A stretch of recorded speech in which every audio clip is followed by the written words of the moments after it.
Ayan, at andito na naman tayo sa favorite parts natin, no? Yung papunta tayo sa bundok and then drop ride tayo pababa. Ito favorite na favorite ko to. Hindi pwedeng mangyayari ito pag nagbabakasyon ako. Ayan, talagang nilalaanan ko ng oras yan. Napakasarap mag drop ride. Para kang lumilipad sa hangin. At parang hindi kumpleto ang bakasyon pag hindi ko nagagawa to eh. Although ito ilang beses ko nang ginawa. Pero hindi ako nagsasawa at gagawin ko pa rin ito. Ito kasi yung hilig ko talaga. At talagang pinangarap ko din yung magkaroon ng bike na talagang pang malakasan at pang drop ride. So ayan. At yung nasa gawing kaliwa ko nga pala, yan yung aking bike at itinali namin dito sa tricycle. May kambing pa nga kaming kasama pampapaitan. At yung frame ko nga pala yan, Mongoose yan, 2008 kung hindi ako nagkakamali. Pero napakatibay at saka quality talaga siya. So napaka perfect niyang gamit sa mga pangmalakasan na sports tulad nito, yung drop ride. Kampante ka ba na hindi ka masisiraan sa daan, matibay talaga siya at quality. Mas matibay ito kaysa yung mga bagong labas ngayon. Napaka manipis na. So yung Mongoose na original unang labas, panalo talaga at napakatibay. Ayan yung video sa taas, no? Yan yung drop ride ko na naganap.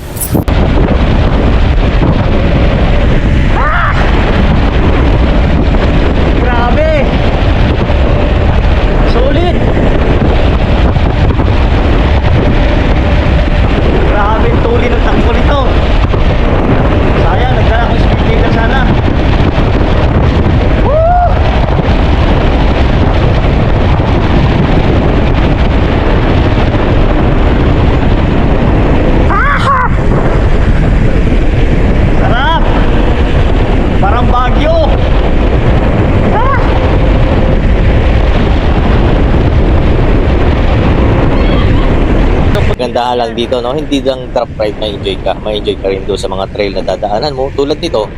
At nakisakay tayo sa tricycle para lang makakit sa bundok. Kasi kung aakit ako sa bundok na nakabike, parang hindi na ma-enjoy yung pababa kasi pagod na eh. So ang ginagawa ko na lang ngayon is nagre-renta ako minsan o nakikirides ako doon sa mga tricycle. Mababait naman ang mga tao dito. So ayan, no? May dala-dala pa kami camping. Kaya gusto nyo papalitan, no? Ayan, lutuin natin yan. Pero itong dinadaanan ko na to is nadaanan ko na yan. Binike ko na yan pataas. Yun nga lang, nung ilang beses ko nang ginawa, natuto na ako. Sabi ko, parang hindi ko na-enjoy yung pababa kasi pagod na ako. Ginagawa ko, nakikirides na ako. Minsan sa tricycle, minsan sa jeep. Yan. At minsan nagpapahila ako paakyat. Kung halimbawa single na motor, may tali ako.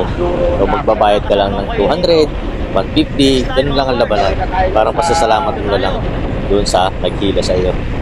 So, yan. Panalo!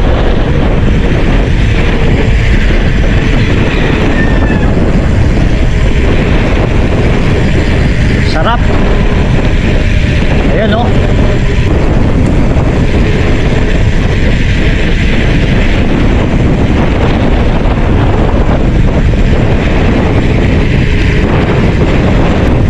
May truck tayo sa unahan.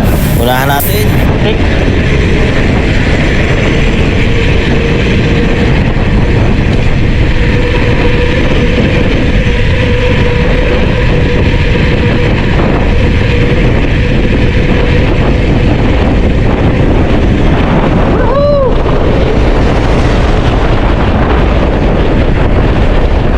So sana na-enjoy kayo dito sa video na to, no? Ito kasi yung video, sinyer ko lang. Ito yung mga ginagawa ko pag nag-drop ride ako dito sa amin. Lagi ako nakikiride sa mga sasakyan. Siyempre nagbibigay naman tayo ng pera. Nagbabayad tayo para makonselo ba. Ang totoo niyan, ayaw nilang tanggapin. Kaya lang, siyempre, para hindi madala.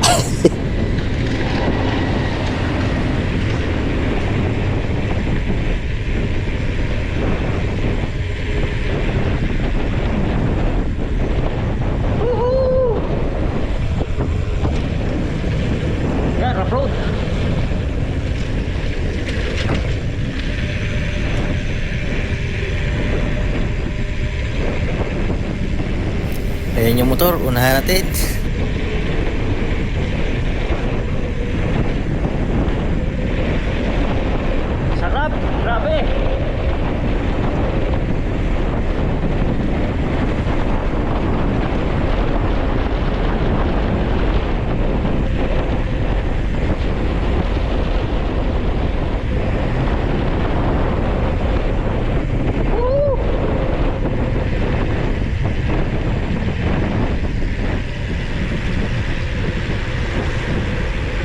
itong dinadaanan ko to, itong part na to, ito na yung tabi ng airport. May airport kasi dito sa amin.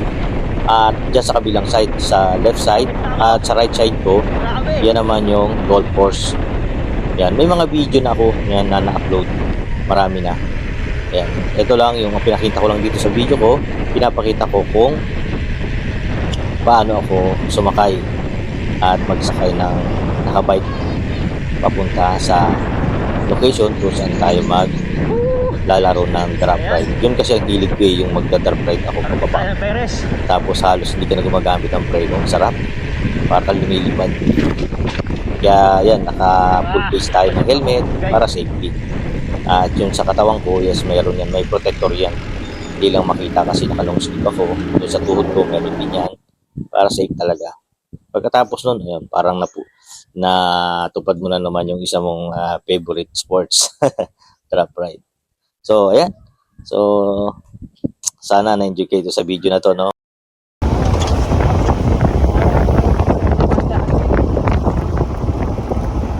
So, ayan. Papunta kami at magkakape doon sa isang sikat na kapihan daw dito sa Matuya-Tuya.